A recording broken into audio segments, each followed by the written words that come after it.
The laptop is gone. And we all know who probably took it.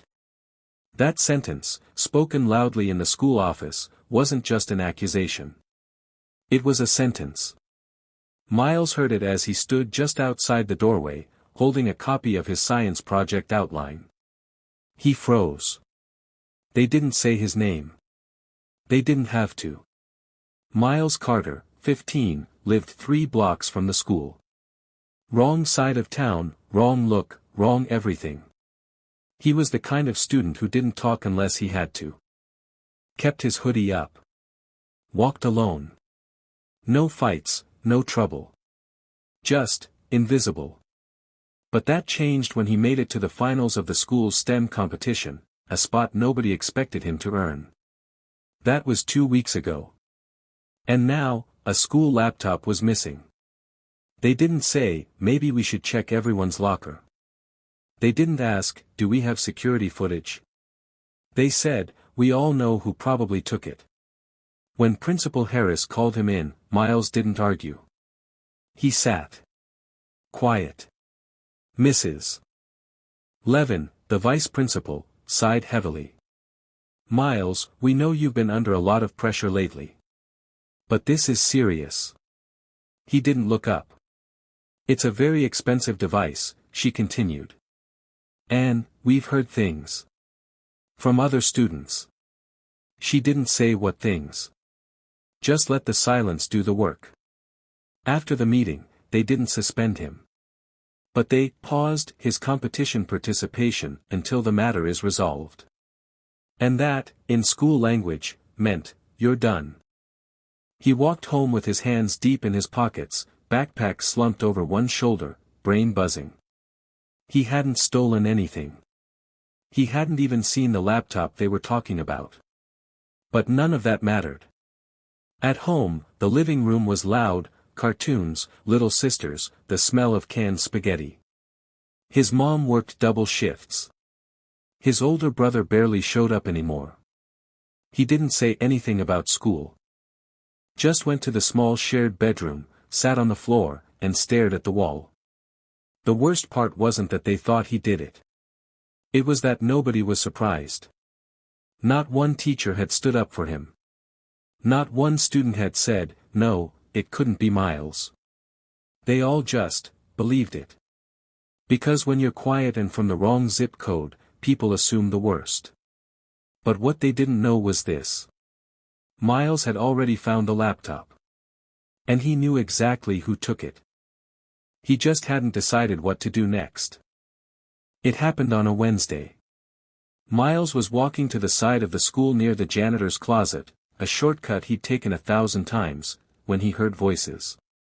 He slowed his steps. 2 students. Laughing. Loud. One of them, Logan Trent. Of course. The same Logan who'd placed second in a STEM competition and hadn't stopped talking about how unfair it was that some street kid beat him. The second voice was whispering, but loud enough. You still got it?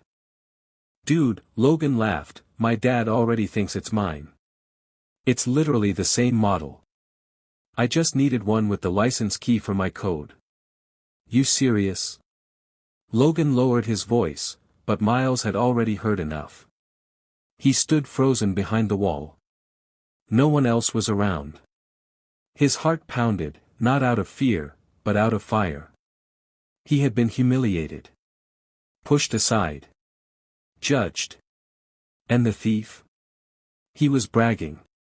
Later that day, in English class, Mrs. Crenshaw gave them a free-writing exercise. Miles usually hated these.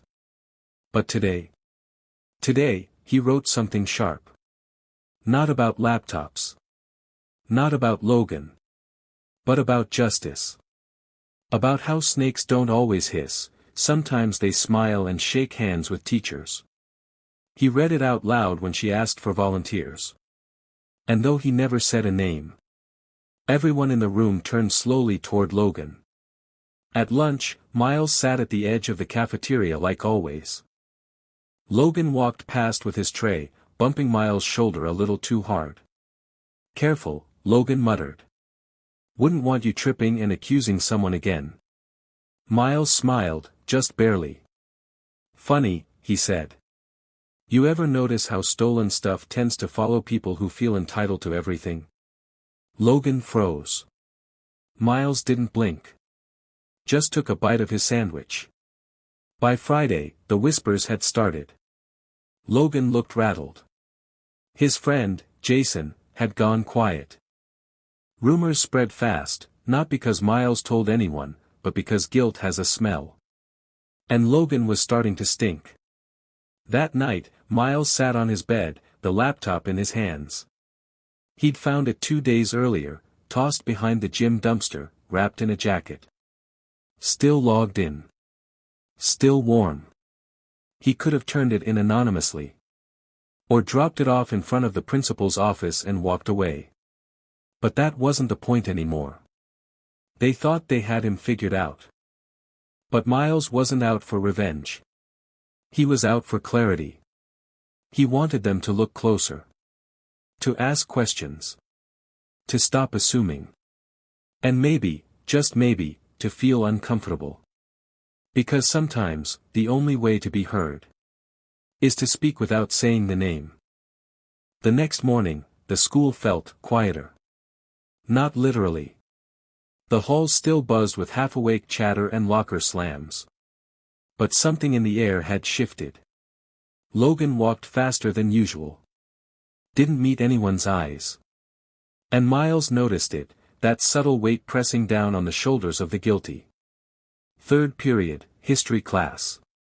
Mr. O'Connell, known for his tie collection and terrible puns, set down his coffee and cleared his throat. Before we begin, he said, I want to talk about something important. Something real. The room hushed. Even Logan looked up. There's been a situation recently, Mr. O'Connell continued, and while I won't name names, I think we could all use a reminder.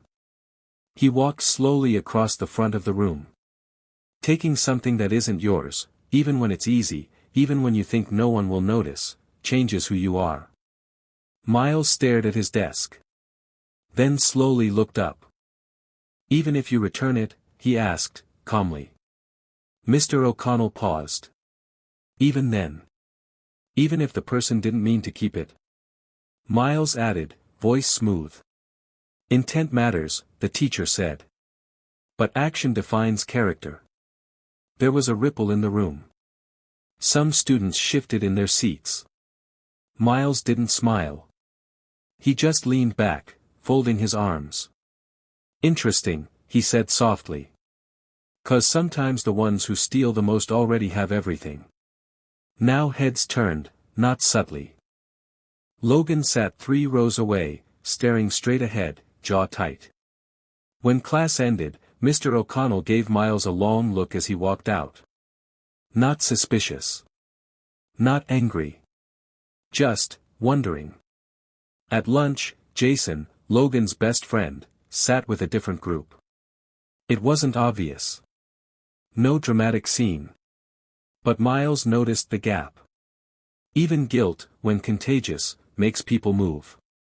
After school, Miles took the long way home. He passed the big houses. The nice lawns. The clean sidewalks. Logan's neighborhood. He stopped across the street and just stood there for a minute. Not out of anger. Not to stalk. Just to see the world that never had to prove itself. A world that expected trust. Later that evening, as the sky turned gold and pink, Miles sat on his front steps with the laptop beside him. He ran his fingers across the keys. He thought about how fast people are to judge. How silence gets mistaken for guilt. How trust is reserved for those who look the part. He didn't want revenge. He didn't want to ruin Logan. He just wanted someone to say they were wrong. Even once. The next day would bring its own choice. But for now, Miles simply watched the sunset. Still deciding how loud the truth needed to be. The next day started like the others. Same hallway. Same stairs. Same silence from teachers who once praised him. But inside Miles, something had shifted. He was done waiting for someone to speak up. If nobody would say the truth aloud, he'd show it. After school, he stayed late. Went to the library. Asked Ms. Patel, the media tech, if she had any records of laptop checkouts. "I just want to double-check if mine was ever scanned out by mistake," he said. She smiled, trusting him more than the adults upstairs, and showed him the system. Miles didn't find what he expected. The stolen laptop hadn't been checked out to anyone. But he noticed something else. 2 identical laptops had been issued earlier that month, one to the school's STEM club, and another to Logan Trent's father. For personal development training. The puzzle snapped together. Logan hadn't stolen from the school. He'd switched laptops, dumped the school's device and kept the identical one registered to his father. That's why nobody was looking for it. It was, technically, accounted for. But the one missing, was supposed to be returned weeks ago. Later that evening, Miles walked to the school's admin building. He had something in his backpack. In the empty hallway, he taped a single printed page to the door of the faculty lounge. Then he placed the laptop, wiped clean, but physically marked, directly in front of the door. He didn't leave a name. He didn't need to. The next morning, the whispers came faster. "Did you see that letter? Is it true? Wait, was it him the whole time?" By second period, the principal made an announcement. The stolen laptop had been recovered. An internal review was underway. No names mentioned. But by lunch, everyone knew. It wasn't just the return of the laptop. It was the printed page Miles had left. A short note. Just a few sentences.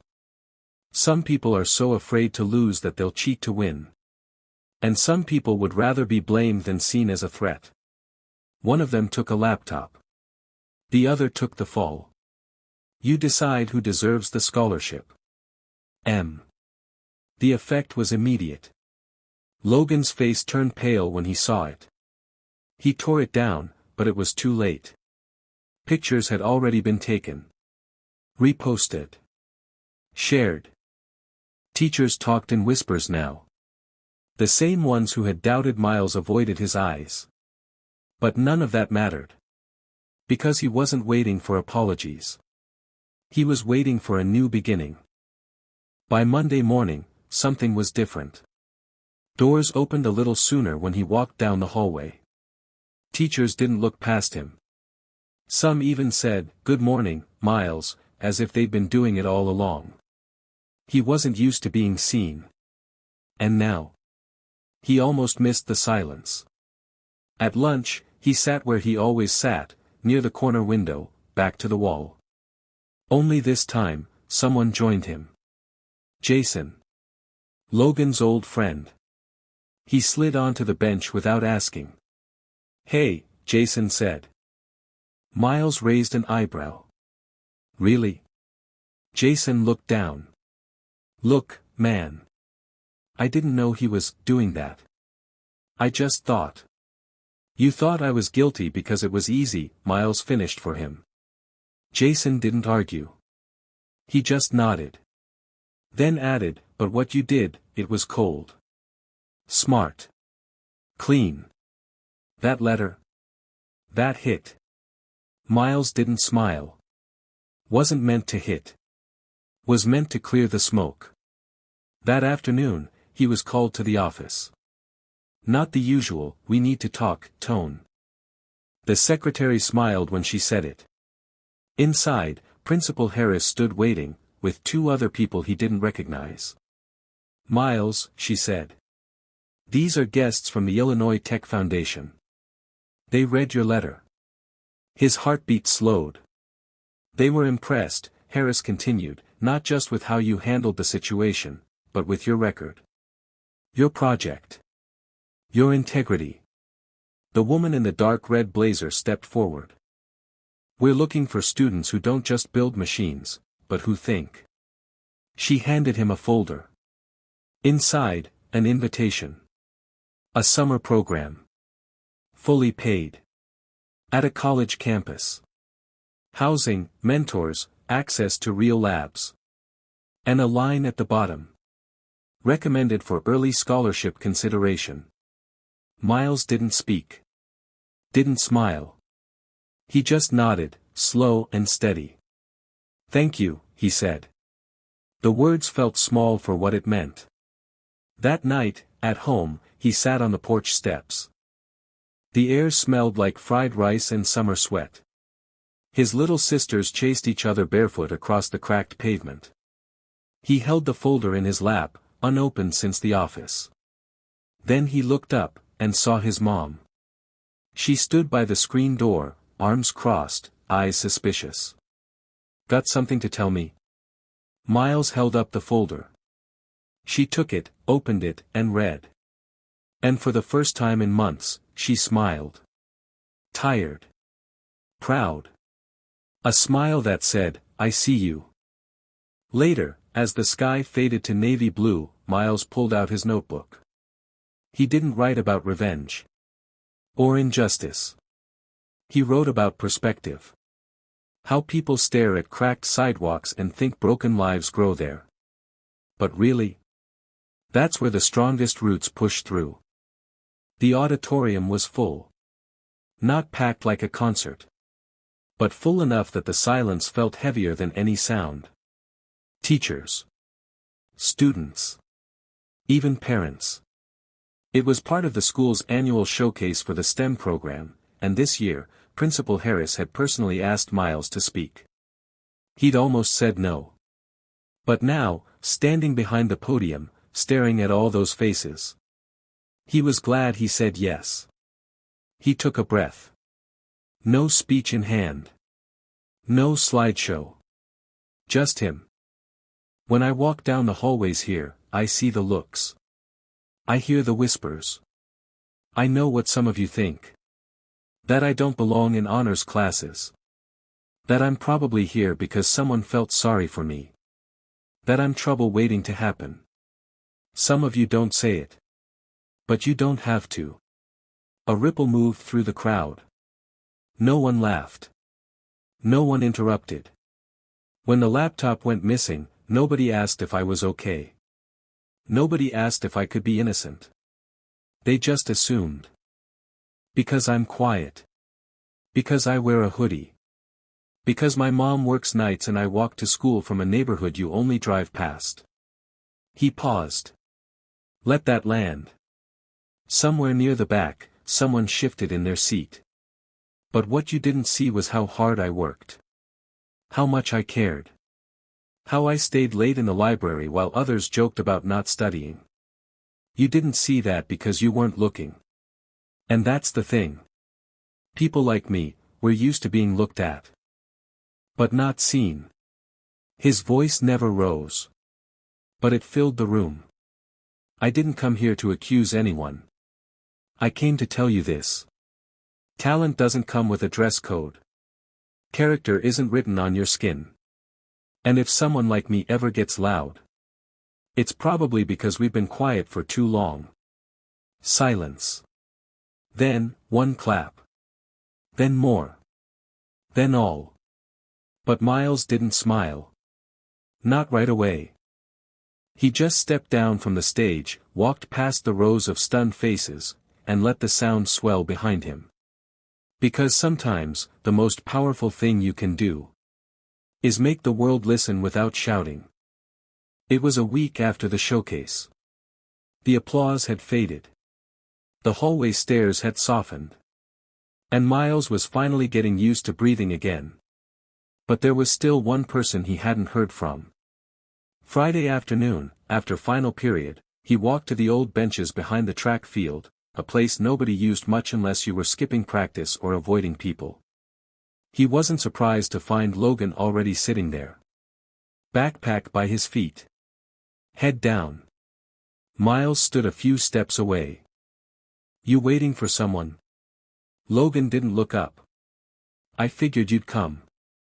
Silence hung between them. Not heavy. Just, real. I didn't plan it, Logan said eventually. Not at first. Miles sat down, a few feet away. Logan kept talking. They gave me that laptop for practice tests. At home. My dad signed off. But then I saw the other one in the STEM lab, and it had everything I needed. Coding software. Premium tools. I knew I wouldn't get access to it otherwise. You swapped them. Logan nodded. I thought I'd return it before anyone noticed. I didn't think they'd blame you. You didn't stop them either. Logan flinched at that. No. I didn't. They sat in silence again. Birds chirped in the trees beyond the track. Somewhere, a whistle blew. Logan finally looked at Miles. I didn't hate you, man. I was just scared of you. Miles blinked. Scared.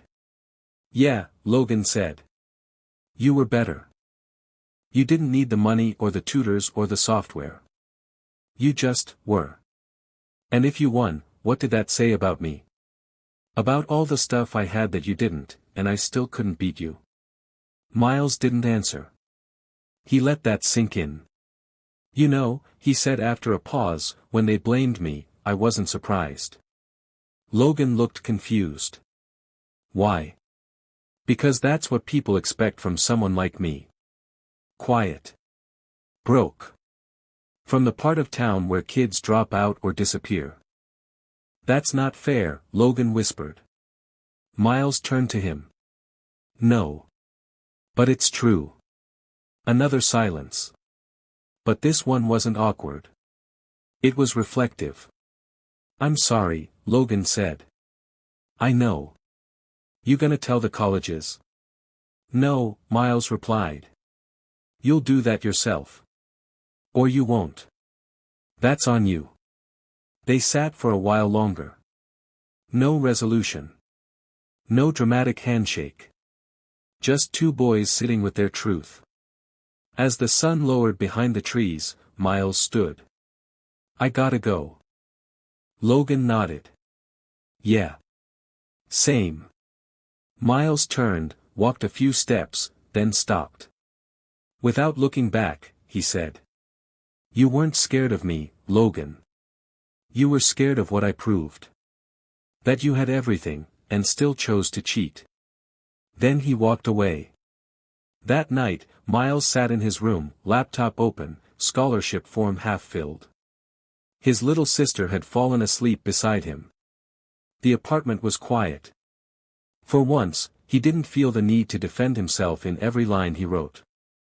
He didn't feel small. Or like a suspect. He felt like a writer. A builder. A student. A future someone couldn't steal. The end.